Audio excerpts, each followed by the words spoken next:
Hello, everyone. Thank you so much for joining today's session entitled Biomedical Research 101. In today's webinar, we are going to learn the basics of biomedical research terminology to understand the basics of the clinical research process and how to find out about current peripheral neuropathy research. My name is Lindsay Colbert. I will be moderating today's session. I am the Executive Director of the Foundation for Peripheral Neuropathy. And again, I thank you all for joining the session today. Before we get started though, I just want to cover a couple of logistical items. The presentation today is being recorded. We will not only email you the link to the recording, but we will also upload it to our website along with the slides and a PDF so that you can have all of the materials you're seeing at your disposal following this webinar. During the webinar, we ask that you submit your questions through the questions box in the dashboard. We will try our best to answer as many as we can at the end during our Q&A session. And if at any time you are having trouble with your audio, I encourage you to go back to the email registration and check in with the phone number. That might also be another option if you're having problems hearing me or hearing our guest speaker today on your computer. And at this time, I'm pleased to introduce our guest speaker for today, Kristy Townsend. Kristy holds a PhD in neuroscience. She's been investigating the brain and nervous system and the regulation of energy balance and metabolism for the past 20 years. She is an associate professor in the Department of Neurological Surgery at the Ohio State's Wexner Medical Center. And she is also integral in the Townsend's Lab for Neurobiology and Energy Balance at The Ohio State University, whose research focuses on neuroplasticity and how the brain and nervous system impact appetite, metabolism, and energy expenditure. Kristy is also the Foundation for Peripheral Neuropathy's newest board member, having joined in June of this year, 2021. I'm so delighted that she's a part of our organization's team, and I'm overjoyed that she's offered to share her insights on peripheral neuropathy research in today's educational session. So Kristy, thank you again, and I'll turn the microphone over to you.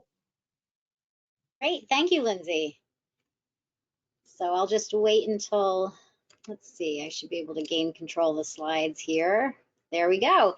All right, well, I'm happy to be here today, and I'm excited to really make this a discussion with all of you. So please make sure you put any questions or comments into the chat box, and I look forward to chatting with you about those at the end of the session today. So yes, I'm going to give a very basic introduction to biomedical research, to how it's done, some of the key concepts, some of the checks and balances, and also give you some examples. And when we talk about biomedical research, there's this catchphrase we hear all the time called from bench to bedside. So you'll learn what that means today as well. So here's what I'm going to cover. First of all, just a little basic overview of the scientific process and how that relates to biomedical research, going from basic to clinical. We're going to talk about the gold standard of research, which is publications in peer-reviewed journals, funding for research and how that works and is managed, some of the safeguards, so research rigor and research ethics, and then information for all of you in the public and patients as well, how you can find current research studies, especially regarding peripheral neuropathy, and how you can vet research news to know what's a reliable source of scientific information, excuse me. And then finally, we're going to end with some specific examples of current research happening in the neuropathy space, basic all the way to clinical, and I'll tell you briefly as well some of the research we work on in my lab. All right, so we're going to begin today with an audience poll. We're going to have 3 audience polls throughout the webinar to hopefully get everyone more engaged. This is always difficult through these teleconference webinars to feel like we're together, but this hopefully will help. So I'm going to throw it to Tanya to start with the first audience poll. So this one is, how comfortable do you feel with understanding the processes involved in conducting biomedical research? So go ahead and just select what you feel is your comfort level currently right now, and hopefully by the end we see that this has gone up for all of you. So I'll just give you a few seconds to select your answer. You all should see a box in front of you that you can click on to choose either A, B, C, or D. And when we're done here in a few seconds, we'll see the results. And Tanya, I think we're good there. Great.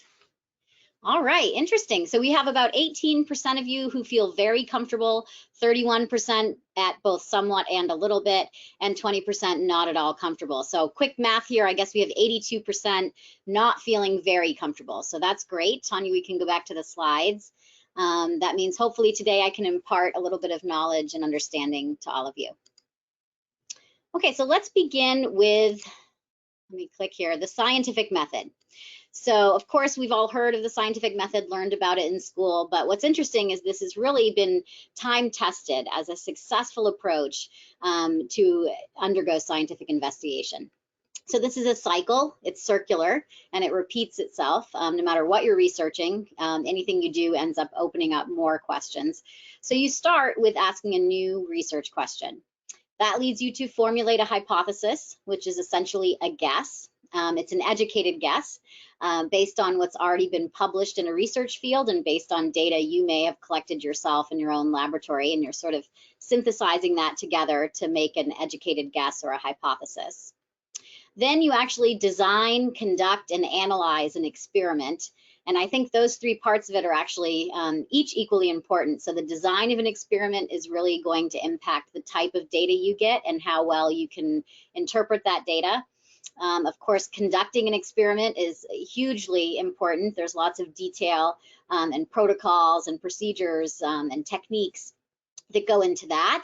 And then once you collect your data, you need to analyze it. So there's a lot of statistics and different methods used to take a look at your data and see if it is giving you a clear answer or not.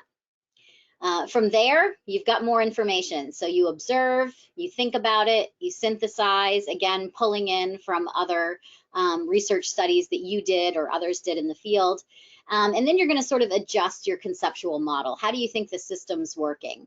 And then, of course, the cycle repeats itself. You ask a new question after that, and most importantly, you report those research findings, both to your community, but also to the greater public, who in a lot of cases are funding the research. So this scientific method has been pretty consistent over time, and it's very reliable, but it's also something that's constantly improving. So this is just a little bit of a timeline of how the scientific process has changed throughout history. But I think if we zoom in, we can see some key steps that happened at different points. So here in 1592, we have Francis Bacon. He showed that a controlled experiment is essential. So this is changing just one variable at a time, so you know how that one variable impacts your system. Next, in 1665, we have Boyle teaching us that we need to repeat experiments. So if things can't be repeated reliably, there probably weren't a real answer. So we can get data sometimes that looks convincing, but it's not if it can't be reproduced. Peer-reviewed journal publications came in here quite a while ago in around 1752. So we'll talk more about that process and how it looks today in 2021. We see some key concepts coming in here related to testing drugs and therapies in humans. So blinded randomized designs, placebo-controlled trials, double-blind experiments. So these are all critical when we get into talking about clinical research. And then we'll talk a little bit today about this last one here, which is a meta-analysis. So this is taking a huge group of studies that came before and analyzing them all together to see if they come out with a consistent finding. This is a recent graphic coming out of the National Institutes of Health, or the NIH. They're calling it Follow the Science. I think it's coming out right now because in some cases there's been a little bit of distrust or misunderstanding of the scientific process, but I really loved this graphic and I thought it was good to go through today. So starting at the top here, if we look at the process of how science is done, and especially biomedical research, the key thing at the very beginning is bringing diverse techniques and diverse skill sets together. And we'll talk more about that as well, that science really has become more and more a team sport. And people are not just a single scientist toiling away at a laboratory by themselves late into the night. They're actually working and collaborating with diverse teams. Accumulating evidence is the next part. So collecting data from your experiments, evaluating what they mean, and this can lead to new ideas like we covered in the previous slide. Sharing data is the next critical step. So we don't know how to build on the work of others unless we know about it. So sharing our data with our community, and as I said before, also with the public, are really important aspects of this cycle of doing science. And then the important thing to keep in mind is every one of us contributing a single research study. It feels like this huge task that we've accomplished, and in a lot of cases it is, but really we're just a small part of a bigger picture. So our job as scientists is a lot of the time to read what else is out there and figure out how our work fits in the bigger picture. And then over time, and this sometimes is decades, this sometimes is just a few years, depending how rapidly a field of research is moving. But over time, you build up enough cumulative evidence to be able to draw some actual conclusions. So things like the cell theory, the germ theory that we now know are scientific facts and truths, that took many, many years of experimentation, replication, and accumulating evidence to be able to show that those were foundational tenets in biology. And then, of course, we end with the most exciting part for all of us, which is more questions. So we never have to worry about putting ourselves out of business. The human body is wildly complex, and there's always more that we can uncover, especially as new research tools become available. Okay, so now let's drill down and not just talk about science in general, but more about this transition of biomedical research from bench to bedside. What does that all mean? The foundation underlying all of this is what we call basic research. So this is the knowledge that will someday inform prevention, treatments, therapies, or it's the knowledge that provides just a better understanding of disease mechanisms and human health. From there, basic research is used as a foundation to move into translational research. So this type of research aims to move these basic findings from model systems into humans. So this is bench to bedside, also called proof of concept and sometimes called preclinical research. From there, we move into clinical research. Now we're in the humans. So this is applying what we've learned in basic and translational research to human patients or utilizing human samples. This is also where you start to see the phased clinical trials that I'll talk more about in a minute. And finally, research beyond that is when you start to build up all the accumulating evidence. This is where meta-analyses come in. This is where population and community level research comes in, etc. So going through some more examples of each of these, when we're talking about basic research, especially around biomedical or peripheral neuropathy, we're really drawing on a bunch of different disciplines.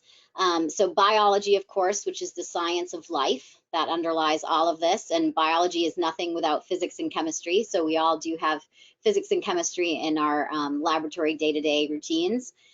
Physiology, so that's how the body works, whether we're talking about a mammal that's not a human or a human. Cell and molecular biology, so this is getting more drilled into the microscopic level, looking at how cells function, how they function together in tissues and organs, and also the molecules within a cell that allow the cell to do its job. So that's things like DNA and proteins that carry out the functions of a cell.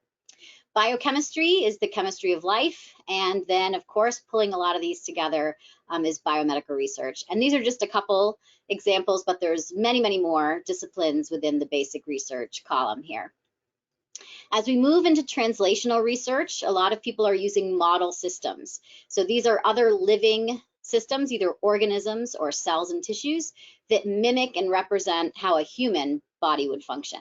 So we can have in vitro studies, that's Latin for in glass, although we use plasticware now in 2021, but this is growing cells and tissues outside of a living organism to be able to figure out how the cells function or respond to treatments and things like that.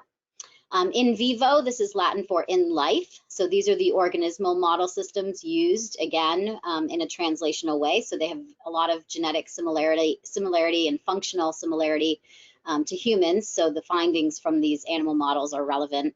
We use even a single-celled organism. A lot of key findings about cell biology came out of studying the single-celled yeast, the same yeast that we have in beer and bread and all of that.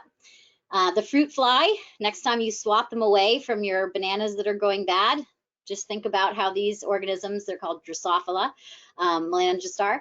These are a key genetic organism for studying a lot of different systems, including the nervous system. Zebrafish, worms, there's a worm called C. elegans that's a common model, and then of course mice. And there's many other animal models as well. And then in silico, this is more of a recent phenomenon, a recent development in biomedical research using computers and mathematics and things like that to study biological systems and to model them. And then for clinical research, this is really vast. I'm just giving a few examples here. It could vary from a single case study where a patient has a rare condition or a rare phenomenon within a disease state that's reported out to the medical community. It could be biomarker discovery, so figuring out how to test for different disease states and screen for them. Investigating treatments and therapies and other interventions and testing their efficacy in humans.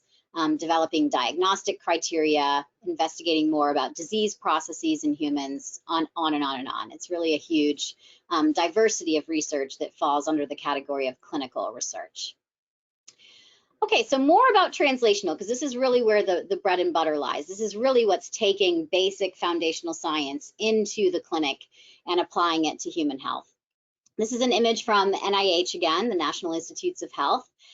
So as you can see here, really patient is in the center. So patient involvement is key in underlying translational research.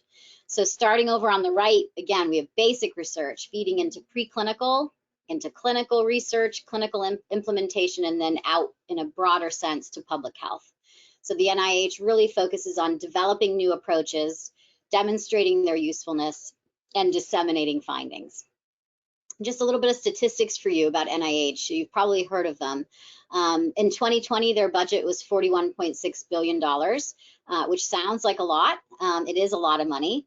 But in reality, only about 20% of proposals for grant funding that go to the NIH are actually funded in the end. So that 80% that's unfunded, a lot of that is really good, important science, and there's just not enough money to fund it. So we'll talk more about today how research is funded, but because the NIH, even though they're the biggest funding agency for biomedical research in the world, I think, we need other sources of funding for biomedical research. So foundations are really key to supplement the federal agencies. I just wanted to show this, not to drill into the fine details of this map here, but to show you how complex it really is to bring a treatment from the basic science, which is this yellow box here at the top, which really is foundational for all of it to occur, but through all these other steps of target development, identifying leads for drugs that could be used in a clinical setting, all the way down to the FDA process, testing in humans, and then getting it out to market. It's hugely complex, and this is just an example of a small molecule drug and how it goes from basic research all the way to clinic. So it is complex. It requires a lot of money and a lot of time in many cases to get new treatments out. So we'll talk today how to find out about what type of research is happening currently that you might not have heard about yet, but that might be coming through this pipeline and leading to new commercially available products, especially for peripheral neuropathy, which is difficult right now because there are really no good treatments. Okay, so translational research is often broken down into these different phases. So T0, that's the basic research. Like we've said over and over, the basic research gives us the knowledge that we need to be able to apply it to human health. So this is defining mechanisms, how things work, finding targets that might be targeted through a therapy or a treatment, and identifying molecules, like we saw on the previous page, a molecule that might make a good drug or a drug target. T1 is starting to move that to humans. So proof of concept, when we're talking about clinical trials, this is phase 1. Then you're translating that to actual patients who have the disease or the disorder that you're trying to treat or to better understand.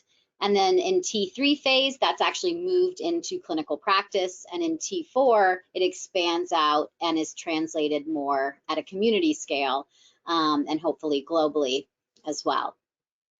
Underlying all of this are the phases of clinical trials. So this is an FDA regulated process, beginning over on the left with that foundational basic research happening in a laboratory, and then moving into the 4 phases of clinical trials.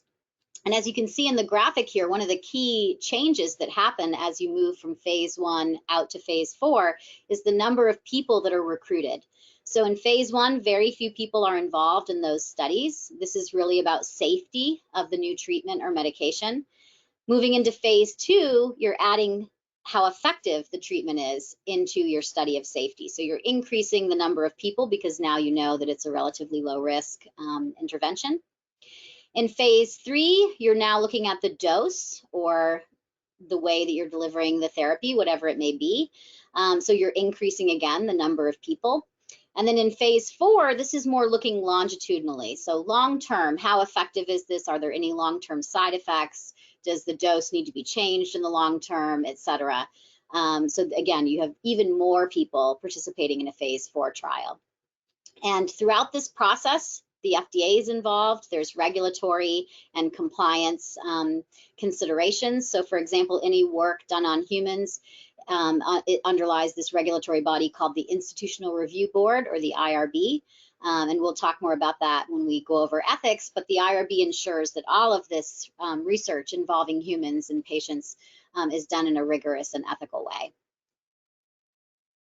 Okay, so I just want to go over a few buzzwords, and I'll reiterate here that the foundation is going to make these slides available to all of you, both through the recording of the webinar, but also a PDF of the slides will become available, because I know I'm going to have a few slides like this that have a lot of buzzwords and web links and things like that. But I just wanted to cover some of these key concepts because I think we hear them a lot and not necessarily know what they are all about. So the first one is collaborative research. So I alluded earlier to the fact that we no longer really have scientists alone at a lab bench working late into the night. Science is now a team sport. We work together in collaborative teams, both within a single laboratory, but also across multiple laboratories. Sometimes that collaboration is within a single institution. You might have MD clinicians collaborating with basic scientists. You might have engineers collaborating with clinicians, et cetera. But it also can happen across institutions. So there are lots of good examples, even in neuropathy research, of collaborations happening across the globe. And related to that is this idea of doing interdisciplinary research.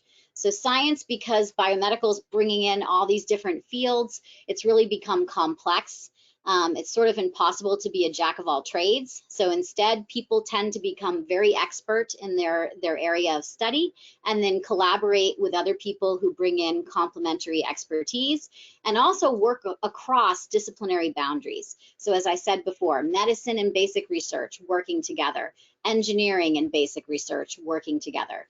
And that really strengthens a research team to bring people from diverse backgrounds and skill sets together to work on a single problem. Research team. So who are the people behind closed doors doing all this research day in and day out? It depends where you are and what environment you're in, but this is just sort of a generic example, maybe of an academic medical center where people are doing biomedical research. So to start with, you have what's called a principal investigator, or a PI. We're not like Magnum PI, unfortunately. We're just the people who bring in the grants, and they call us the PI. So that can be a lab head who's an MD, who's a PhD, who's an MD, PhD, et cetera.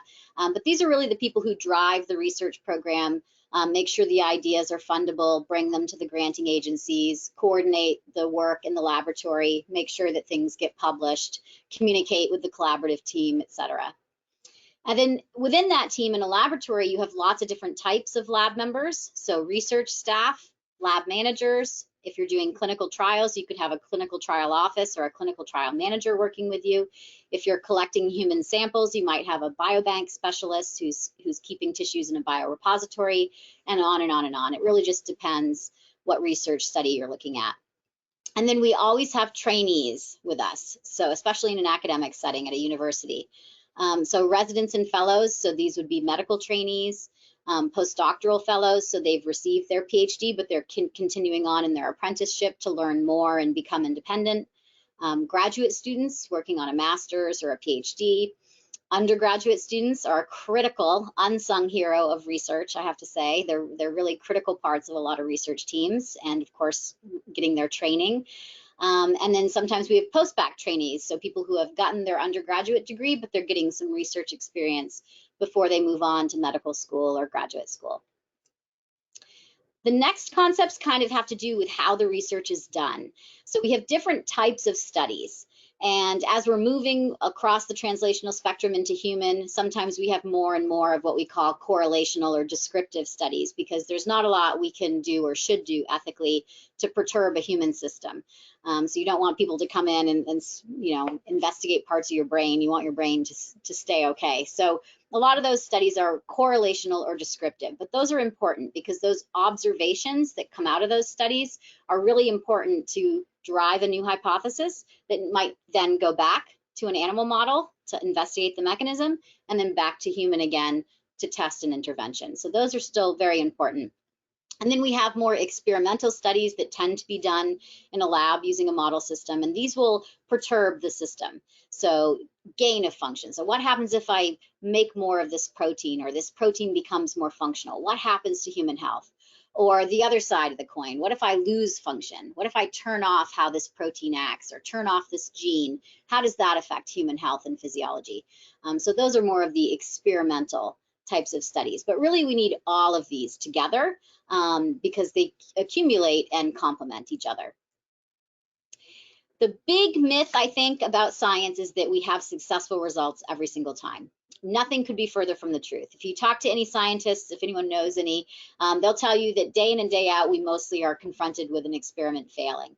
But we don't think of it as failure because every single thing we do, we're learning and improving. So a lot of our days are spent troubleshooting and optimizing an experiment, validating our technique or validating our model system. And then we get to that beautiful day of eureka, where you have a finding that you know is meaningful and impactful, and in some cases groundbreaking, as we see with all the Nobel Prize winning research projects. So that's an important thing to understand, that a lot of research is toiling and figuring things out and tweaking it and improving it as we go. And lastly, two important concepts are experimental controls and research reproducibility.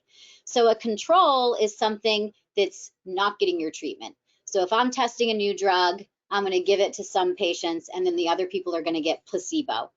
In my lab, we call it the everything but. So if I had dissolved this drug in vinegar, then the people in the control group, the placebo group, would just get the vinegar. They wouldn't get the drug. And that has really helped research be able to tightly control effects and not have these red herrings where it looks like we had an effect, but really it was the vinegar and not the drug. And then research reproducibility is just the idea that, you know, one test subject is not enough. Sometimes 100 test subjects is not enough, especially when we get into humans that are very diverse in their genetics and environment. So we want to reproduce with a cohort of subjects that's enough to be statistically relevant. But we also want to reproduce across multiple studies, across multiple geographic locations, et cetera. So we really want to make sure that a finding is true and accurate before it gets into the clinic. All right, so that was a lot of me jabbering and throwing up a lot of words. So we're going to break up the presentation now with another poll. So Tanya, feel free to throw up the next poll question. So this one is, do you know how to locate the full text of a peer-reviewed research article that's been published by a scientific journal? So for example, you might have heard on the news that a new study came out about peripheral neuropathy and you want to find that actual study. Do you know what to do to find this? So maybe, yes, you've done it before. You might have a slight idea of how to do it. You might know who to ask or where to look to figure it out, or you might have no idea. So I'll give everyone a few seconds to submit their poll results on this one.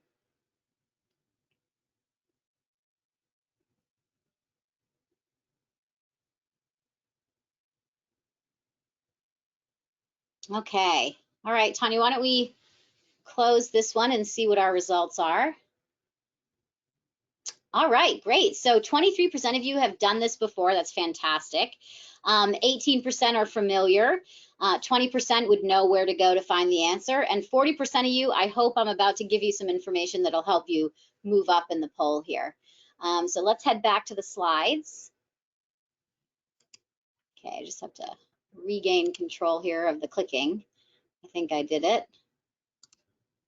All right, so now we're going to talk about this elusive process of publishing from the scientific angle, going through the peer review, and then how do you, as a member of the public or a patient, find this information and get these research studies.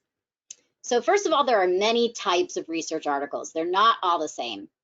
As I mentioned before, sometimes there's a case report where there's just a single clinical case or a single patient that's reported in the literature. There's bigger studies done with groups of patients. There's studies done in those model systems that we referred to earlier, all the way up to these meta-analyses where someone's taking a bunch of data from previous studies and grouping it all together and figuring out if it's telling a cohesive story with the data. So as we move up in those different studies, we're increasing what we call the N value. So that's how many participants were in the study, how many subjects were investigated. Was it 10 humans or 100? Did we have 5 mice or 10 mice, etc.? So this is the sample size, and this is what gives you statistical rigor. So a case report of just one person is not necessarily as reproducible because that one person might be an outlier.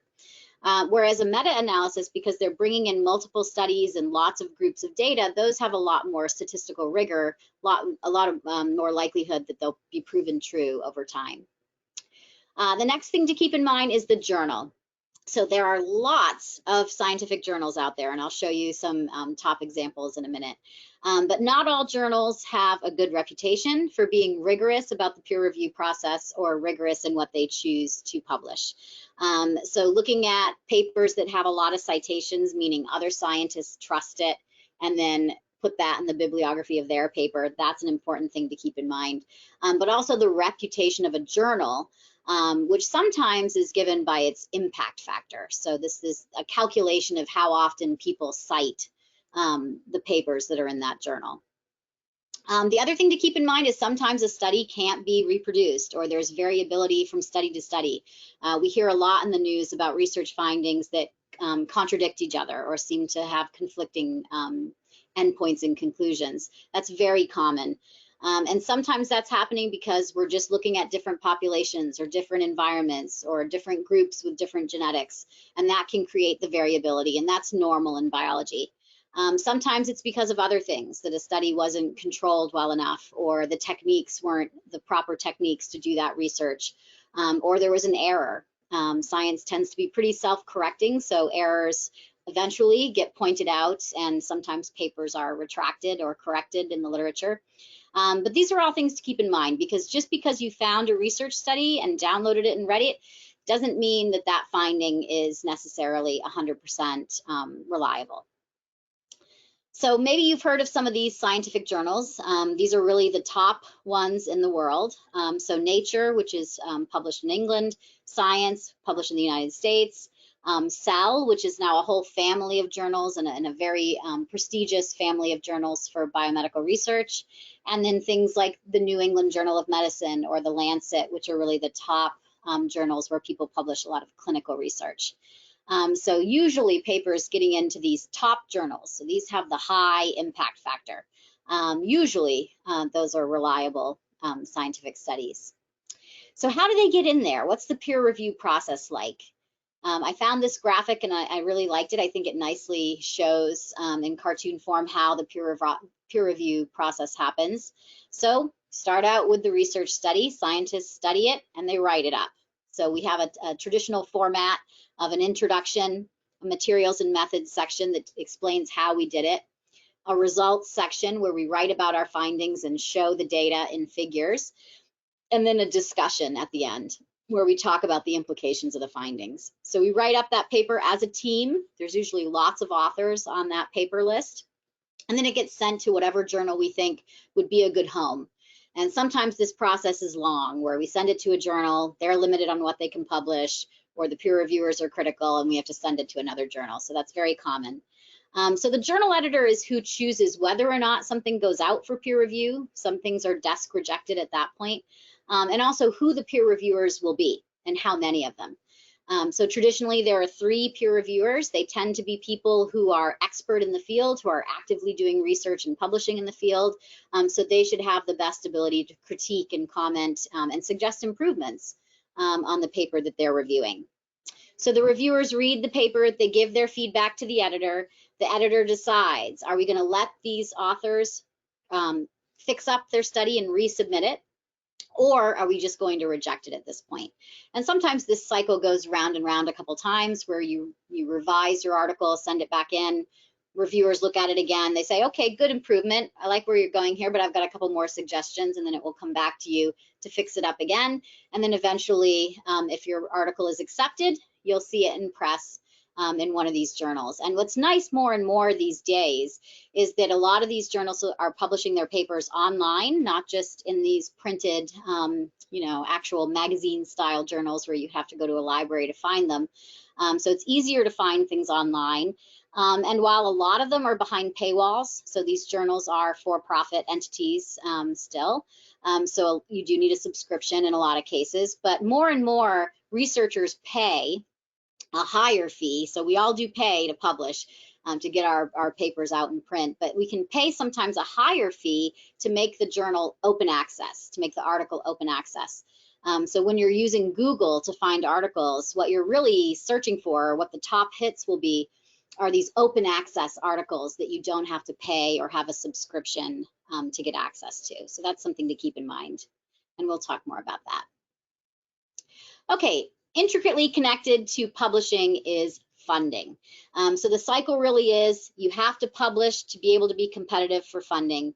You need funding to pay for the research so you can publish. So it's really, a cycle that's intertwined, and we need both things to be successful and active as scientists.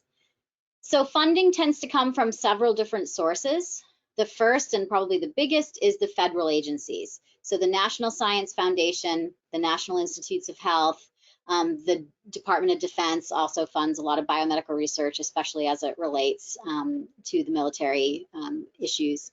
And then there's foundations and nonprofits. So I've shown here the American Diabetes Association, but places like the Foundation for Peripheral Neuropathy are starting to fund research. There's lots of different foundations, usually around specific diseases or disease processes that provide funding to researchers. And this really is a critical supplement because I told you how competitive it is. Even good science doesn't get funded by the federal agencies, unfortunately. And then if you're at a university or a research institute, another source for research funding can be donors. So there are private donors who give money, sometimes to a certain research topic, sometimes just to a certain discipline. And that's really critical to keep the research engine going as well. So how does it all work? Similar in a way to publishing. So funding requires writing and submitting a grant proposal. Sometimes these are massive documents. They take sometimes a year to prepare because you need to show a little bit of data already to show that your idea is good and worth pursuing and worth funding. And that gets reviewed and scored. So similar to the peer review process. So you might have 3 people reading and scoring your grant, critiquing it, determining if it fits the mission of the funding agency, determining if it's worth, in some cases, taxpayer dollar investment. And these pay lines are really competitive. So all of us who are writing grants are also acting as reviewers of grants as well. That's part of our service to the scientific community.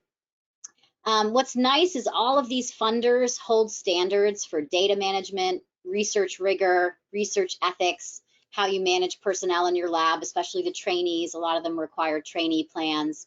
And we have to report and show that we've been productive with the dollars we were given and actually contributed new knowledge to the field. And lastly, there are smaller grants. So sometimes they're called seed grants or pilot grants. And these are really essential sometimes to get a new project or a new idea off the ground and show enough feasibility for these larger grants coming from the bigger federal agencies. So that's a critical thing. Sometimes a grant of 25 to 50,000 can make all the difference to get a new idea off the ground.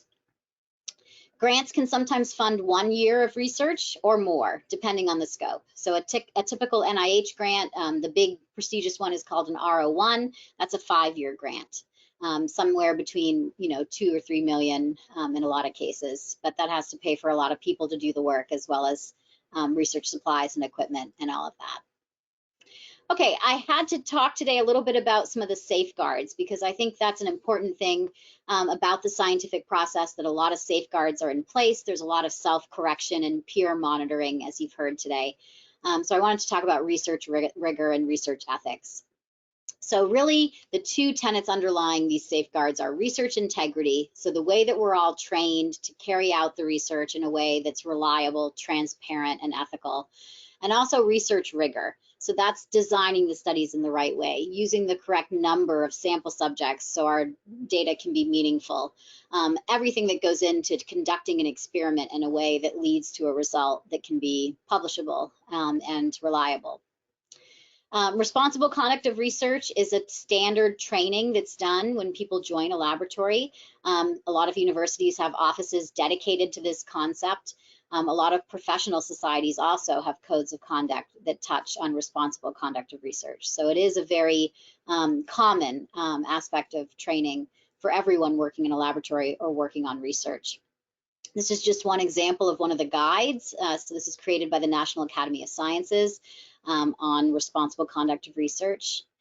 And this is just a word bubble covering some of the topics that get covered in these trainings. So things like professionalism, data management, informed consent, research rigor, who are the participants in the research, is there field work, are there protocols, what's the safety, etc. Those are all covered. And especially as it relates to the clinical research, so if we're testing something in human or using human samples or human subjects for research, there's a whole separate IRB regulated aspect of this medical ethics, and this includes informed consent. So when you're taking part in a study, there will be a document that outlines all these aspects of informed consent. So what are the benefits to you? What are the potential risks? What, if it's a treatment study, what is the treatment? Are there alternatives? And then there's always time for participants to ask questions. So this didn't exist several decades ago. And this is really a nice thing that's evolved over time in the research community, that there's much more oversight and regulation in how research is done with humans. Okay, on that note, let's do our final audience poll.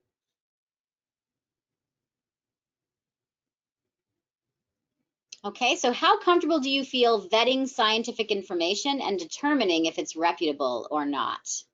So do you feel very comfortable figuring out if science news is reliable, or do you feel only a little bit comfortable? I'll give everyone a few seconds to click your answers here, and then we'll look at the results.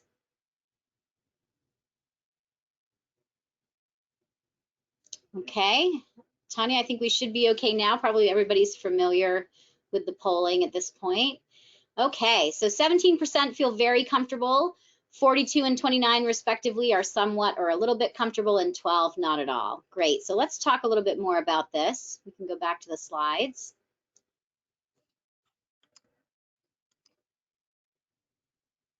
Let's see, did I click? There we go. So when I'm teaching students in the classroom, I use this term caveat emptor, which means buyer beware. And I think all of us, when we're consuming information, we need to have this mindset of buyer beware. So the first thing is know your source. Where is the information coming from?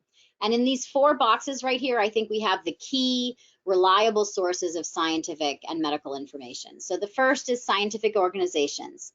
So the AAAS is the nonprofit society that publishes that research journal called Science. So they are really a go-to source, and I'll show you an example of their news website in a minute. The NIH itself produces a lot of news. Scientific publications, so it could be research articles, it could be science news, etc.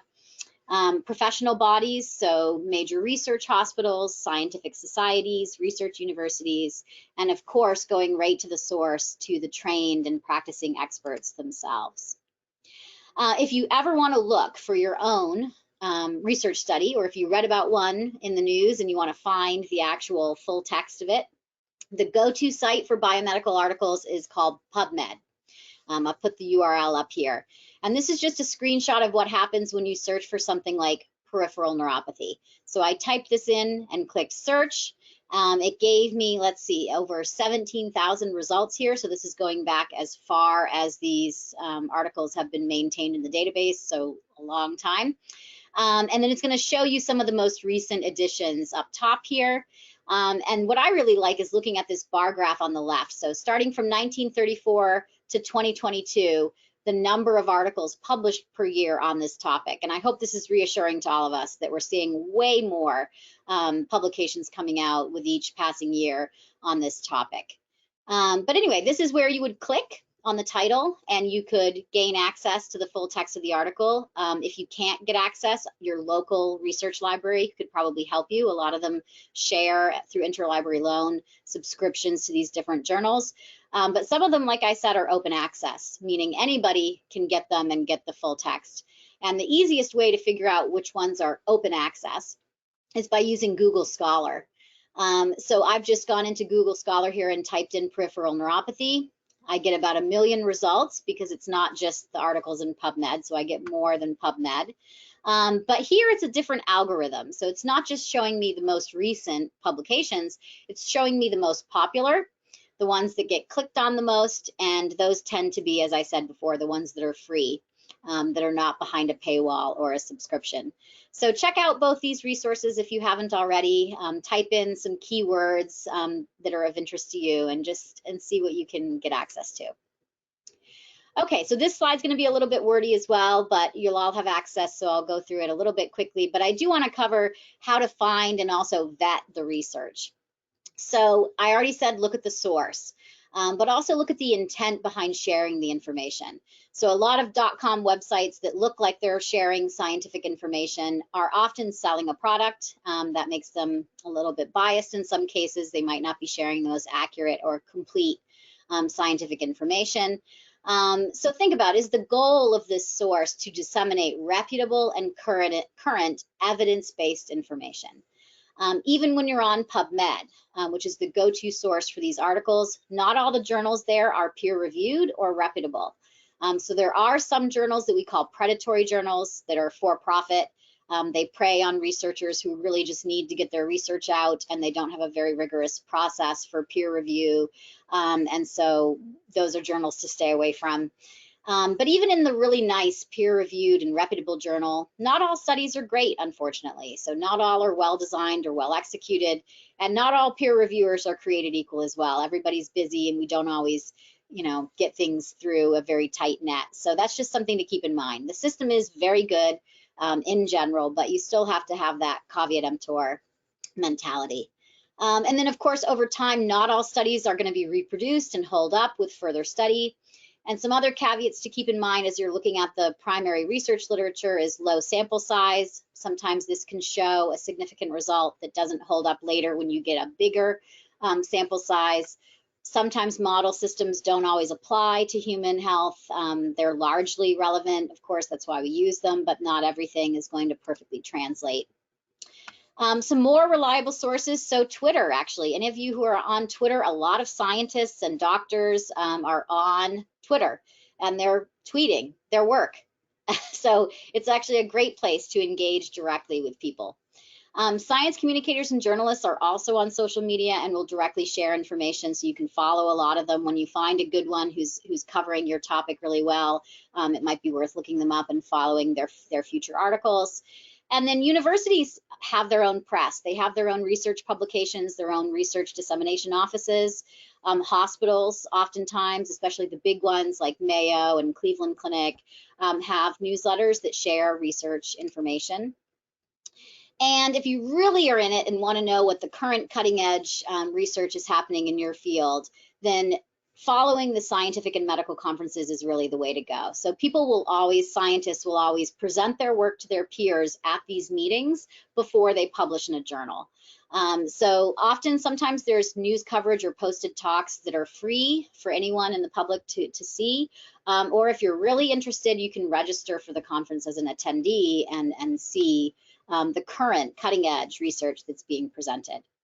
And then I'm going to show you how to find grants that are currently funded, so you can see if your area of interest has active projects that are ongoing and whether or not there are any clinical trials relevant to your interests. So to find grants at NIH, there's a tool here called Reporter. It looks like this when you click on it on the internet, and then you just type in the search bar. You could type in peripheral neuropathy. You could type in chemotherapy-induced neuropathy. You could type in idiopathic neuropathy, and it's going to pull up for you. I think I have an example here. Oh, no, that's clinical trials. Okay, so it'll pull up for you a list of results of all the different active NIH-funded grants that meet that keyword. So that's a great tool. And then to look for current clinical trials, this is where you go. This is, again, part of the NIH, but this is clinicaltrials.gov. And here I've typed in just neuropathy. And right now there are over 2,500 ongoing clinical trials within this topic. And you can see here that some have been completed, which means keep your eye out. They might be published soon. Some are actively recruiting, some are not yet recruiting. And then you can click on the name of the study and learn more, especially if you think you might want to become a research volunteer. That's a great way to learn about how to be involved in the research. I'm going to skip this in the interest of time, but this will be on your slide deck. This is just more information about vetting science news sources that I've shared with my students in classes. I'm going to give you a few examples of reputable sources. So the first one, Science Daily. How do we know it's reputable? Well, it's telling you right here. The study was published. When was it published? What journal was it published in? That's a key way to figure out if science news is reputable, if it shows you the actual citation for the research that underlies the claims in the headline, because sometimes the headlines do oversimplify, so we have to keep that in mind. Here's another example. So this is AAAS, that foundation that runs the journal Science. That they do a news entity called Eureka Alert, also very reliable. How do we know this is not bogus? Well, they're talking right here about an NIH-funded study. They're talking about where these scientists are doing their work at Temple University. So these are key things to look for so that you know that the news is reputable. And lastly, this is another example. So this is a professional society. So this is the American Association of Neuromuscular and Electrodiagnostic Medicine. That's a mouthful. But again, they're showing you the citation right here at the top of the article. But they're really doing a service for you as science journalists by breaking it down and giving you a really digestible version of a scientific article, which otherwise would be sort of dry and tough to navigate. But by doing that, sometimes these headlines are misleading. It might make it sound like a new treatment is a golden bullet for something, but it isn't always. So keep that in mind. Caveat emptor. Okay, I'm going to end with 3 quick examples of current research going on in neuropathy, going basic to translational to clinical. These are 3 examples of hundreds and hundreds and thousands that are going on right now. So the first, just to give you a small taste of what we do in my lab, we do basic neuropathy research into translational. We're looking at things like genetics and the immune system and how those play a role. And we're specifically interested in the neuropathies caused by diabetes, obesity, and aging, because those also impact our metabolically important tissues like our fat tissue and our muscle. We think there might be a vicious cycle where when you lose innervation of a tissue, that worsens your metabolic control. And we're looking at how immune cells, especially these neuroimmune cells that affect our nerves, might support nerve health. And to do that, we're really interested in the genetics. So the diversity of genetics that can underlie your risk for these conditions, but also sometimes genetics within a family line can predispose people. And to do that, we use mice as a model. So we can use a genetically identical mouse that might represent a single risk factor. So these mice we use to look at diet-induced diabetic neuropathy. There's other mice that are very, very prone to neuropathy because they have a mutation in a certain gene.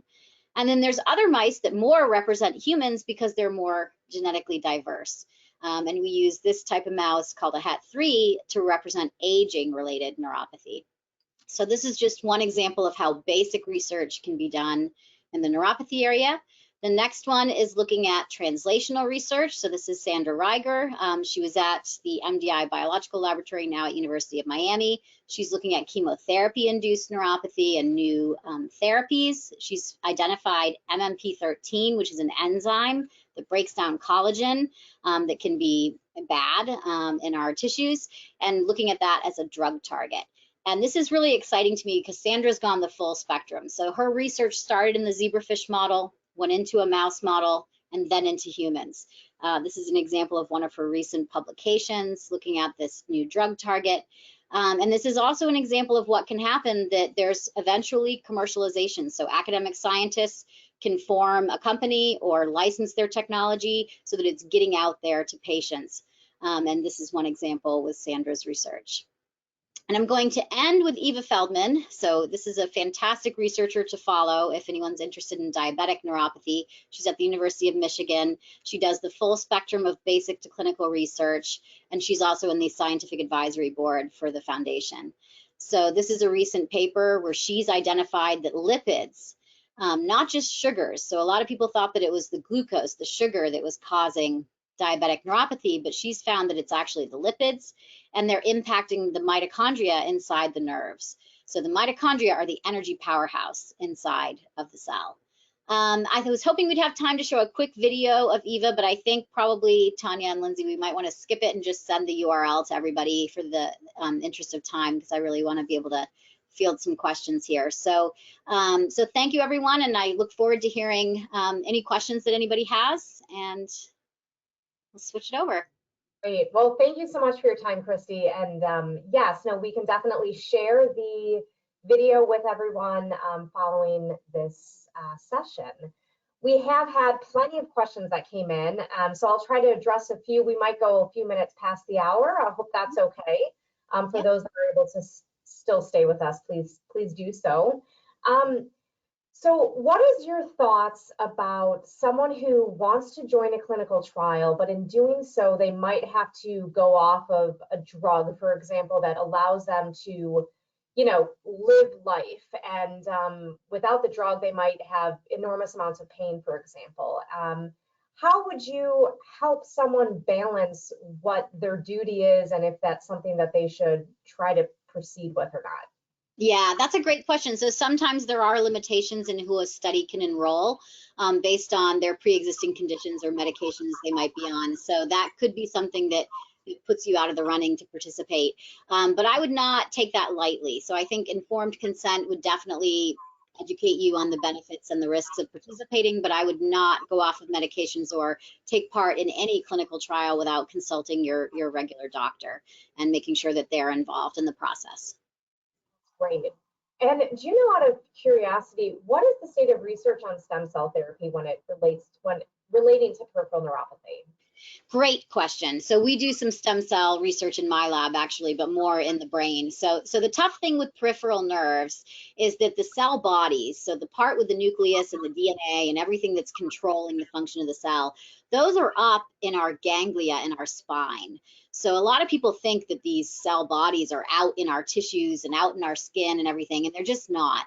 So if we were going to use stem cells to make a new peripheral nerve, they would have to somehow be integrated in our ganglia and then grow out these long axons that reach into our tissues and organs and out to our skin. So I'm skeptical right now as someone who's in the research field. I think there's a lot of risky stem cell clinics out there right now that I would be talk about caveat emptor, look very carefully at those before believing any of the claims, do some of the research like we talked about today.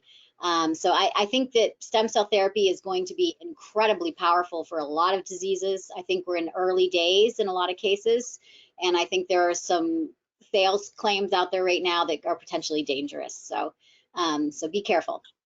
Got it. What about gene therapy? That one I think is further ahead.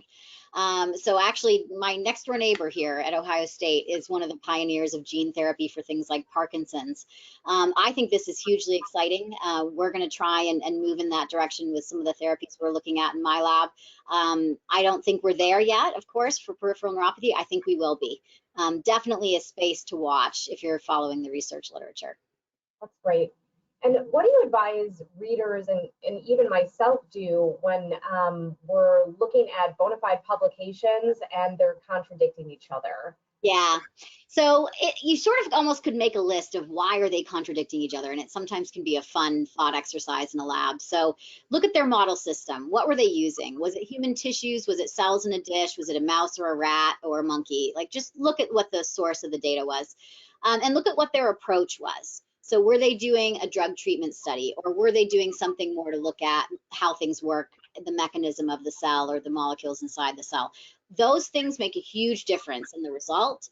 But then, of course, we're all trying to publish the story of our data, and sometimes the title, the abstract, can oversimplify the complexity of the data within the article. And then you go to the news, like the examples I showed you today, the science news, and they're going to simplify it even more and make a headline look like there's a definitive answer. But really, unfortunately, most research studies, even though they have a conclusion at the end, take it always with a grain of salt. It takes time for studies to build up enough cumulative evidence to have a definitive answer. So speaking of, how long does it take to create a mouse model? Great question. So mice are, I think, a wonderful tool because we, first of all, have amazing humane research facilities where animals live in a research lab space much longer than they live out in nature where they're being hunted by cats and things like that. But so that part's wonderful. They live around 2 to 3 years, so we can get reproductive cycles. We can see multiple generations. That's important for genetics. But to generate a mouse that's a tool in terms of like it's lost the function of a protein or a gene, so we can study that protein or gene, that can sometimes take a couple years to develop a new model for that. So it is slow and time consuming and expensive, but they're a powerful model. A lot of their peripheral nerve function is very similar to a human. So the Foundation for Peripheral Neuropathy, we have a biobank of human plasma, DNA, and serum samples. The only biobank that covers peripheral neuropathy patients. And I'd love to kind of have you maybe do a couple-minute walkthrough for patients to better understand really the importance of what this research registry could yield as far as treatments and learning a little bit more about what is peripheral neuropathy so that we can get more answers and maybe one day find some cures. Yeah, so first of all, I encourage everyone to visit the Foundation's website, which soon I think will be relaunched. And it's a great walkthrough of this resource and the many academic medical centers that are partners with the Foundation to collect these patient samples. So I think it's just, you know, this huge enterprise that's really exciting. So with these samples, in my opinion as a scientist, I think there's a lot of power in unraveling some of the genetic risk factors that might exist. So when you've got a DNA sample, you can look at people's genetics. My understanding is we have a lot of the clinical data as well to compare to that. And then things like serum and plasma samples from the blood might have biomarkers that could potentially be identified to better diagnose. I know diagnosis in a lot of these cases is really difficult for patients to get a definitive answer. So if we had a good biomarker for, you know, chemotherapy-induced neuropathy or a better biomarker for HIV-induced neuropathy, that could help speed up diagnosis. And then, of course, once you understand all these mechanisms and all these descriptive and correlational aspects, then you can start to conceive of a hypothesis for a potential treatment that could then go back to a model system and be investigated and studied in that way. And when do you know when a treatment is proven to be safe and effective for peripheral neuropathy? Obviously, we always encourage patients to consult their primary care physician to make sure that it fits well within their own care plan. But if it's been published or not been published, does that matter when it comes to whether or not this is something that a patient should consider taking to treat a symptom? Yes, definitely always listen to your doctor. So unless you're taking part in a trial, then you would not be prescribed something unless it has gone through that whole FDA process of phase 1, phase 2, phase 3, phase 4 testing. So I think that's really important, is to listen to medical professionals when it comes to that, because people are going to publish all along the way. So even if phase 1, where you've got very small numbers of people and you're mostly just looking at safety, that can be published. And so that's exciting. I mean, that's a potential new therapy that could be coming onto the market at some point, but it doesn't mean it's ready yet. Got it. And what is your recent reaction to the recent Nobel Prize for researching and identifying pain receptors? Oh, the TRP channels, yes. Yeah. So the TRP, transient receptor potential, the TRP channels, those are exciting things in the body, I have to say. We do a little work on them as well. So those are on your peripheral nerves. They can detect things like heat or cold or certain chemical compounds. I mean, they're really, I think it was deserving of the Nobel Prize. So it's not just pain. Those TRP receptors, those channels, they're actually calcium channels, can do a lot more than just sense pain. They actually are functional in tissues that don't even feel pain. So we look at them in the fat tissue, which doesn't feel pain. So I think it's exciting, but clearly, and especially for this community, we need more pain research in general. We need better alternatives and pain treatments that are non-addictive and more efficacious in the long run. So I think it's exciting that the Nobel Prize sort of shone some light on that area of research. Well, that's interesting. And before we wrap up, one final question, which is, what excites you the most about neuropathy research specifically, either what's currently happening or what you see in the future? What should a patient really be hopeful for? Because that's obviously something that we here at the Foundation for Peripheral Neuropathy are trying to instill hope, knowing that our patients are struggling every day. Yes. So for me, it's one word, and that's plasticity. So the peripheral nerves are plastic. We always hear about neuropathy reaching this point of no return where they probably can't regenerate or grow out and reinnervate a tissue any longer. And that might be true in some cases, but I think we just haven't quite cracked that nut. And I think there are going to be therapies, interventions that are identified that can help coax a nerve to regrow its axons and reinnervate tissues to restore, healthy innervation. So I'm an optimist, of course. That's why I stick with science even on the rough days. But that word plasticity to me is what gives me a lot of excitement and hope. I think these nerves can and will be coaxed into plasticity someday. We just have to keep chipping away at it. No, that's great. And obviously here at the Foundation, we're also chipping away, right? Our research registry is dedicated for diabetic, chemo-induced, idiopathic, and also HIV/AIDS. So we are collecting samples. We're trying to learn as much as we can about those types of neuropathy. We are also funding what's called the Imagine study, which is for anti-MAG neuropathy. Currently recruiting patients for that study. If anyone has anti-MAG, please feel free to reach out to us here and we can point you in the right direction. But there are a lot of really exciting studies happening. Obviously, the NIH, the DoD is also very integral in funding outside research. You had previously suggested, yes, the Foundation is going to start funding grants to these entities so that we can actually start funding outside research that will be integral in finding more answers. So we're really excited about it, and we kind of just have to be patient and take some time before we can feel more confident in releasing some more information. But Christy, this has been so helpful. I've actually found it extremely helpful. I'm sure a lot of our patients have as well. So again, thank you so much for your time today. Thank you for serving on the board of the Foundation as well. We're lucky to have you. And we're lucky to have everyone that currently is watching and will be watching the recording of this webinar. We encourage everyone to take the survey that's going to follow. It'll allow you to give us great feedback so that we can make sure that we're addressing all of the concerns that each of you have on a regular basis. We ask that you continue to support us, especially in year end. If you haven't yet made a gift, we encourage you to do so. These are the kinds of educational programs that we like to do, and without your support, we really can't do them.